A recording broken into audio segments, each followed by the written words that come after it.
Please welcome the moderator of this session, Paul Sagrisha, PE, Senior Engineer, GHD, Michigan.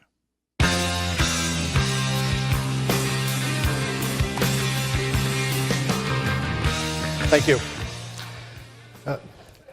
Good afternoon, and thank you for attending the Circular Economy keynote session this afternoon. And I'd like to introduce our first speaker, Bjorn Appelquist, who is the Department Manager of Site Solutions and Waste Management for Ramboll, which is a Copenhagen-based engineering consulting firm.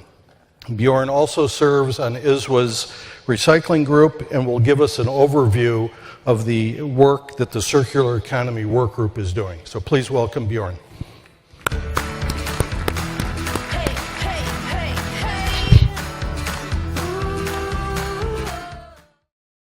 Thank you. A couple of years ago, ISWA started to look into the circular economy. And to be honest, there were some doubts. Was the circular economy, move away from here, was the circular economy a fad, or was it something real here to stay? And was the circular economy the right thing to work for a sector where a lot of people are lacking proper collection systems and landfills where to dispose of our waste? And the waste management sector, isn't that the end of pipe sector? I'm going to move away somewhere. Yeah.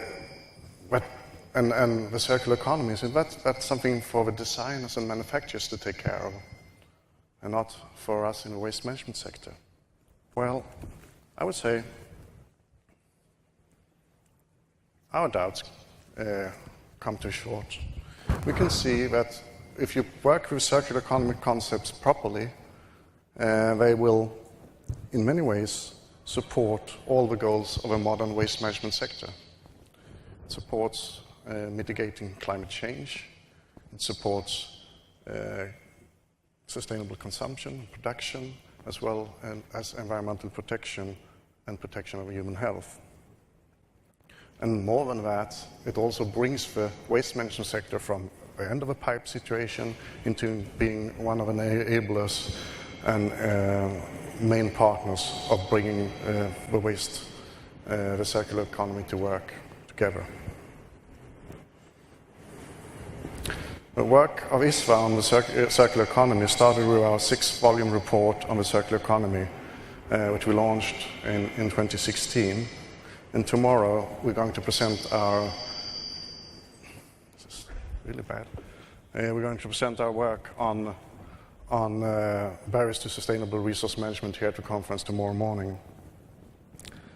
Those are the two main lines of what we've been working on the last years. But apart from that, I would say everything we do in waste management affects the circular economy. And the circular economy affects everything what is done in the waste management sector as well.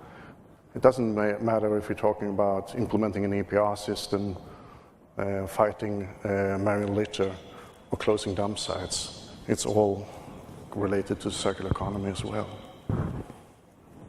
So, what have we learned from our work?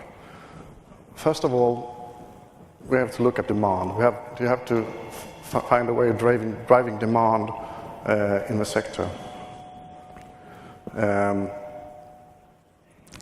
The concept of the circular economy kind of was created in a time with booming material prices. But then the material prices dropped, but the concept of circular economy stayed. And in many ways, the circular economy has since then, really bad sound up here.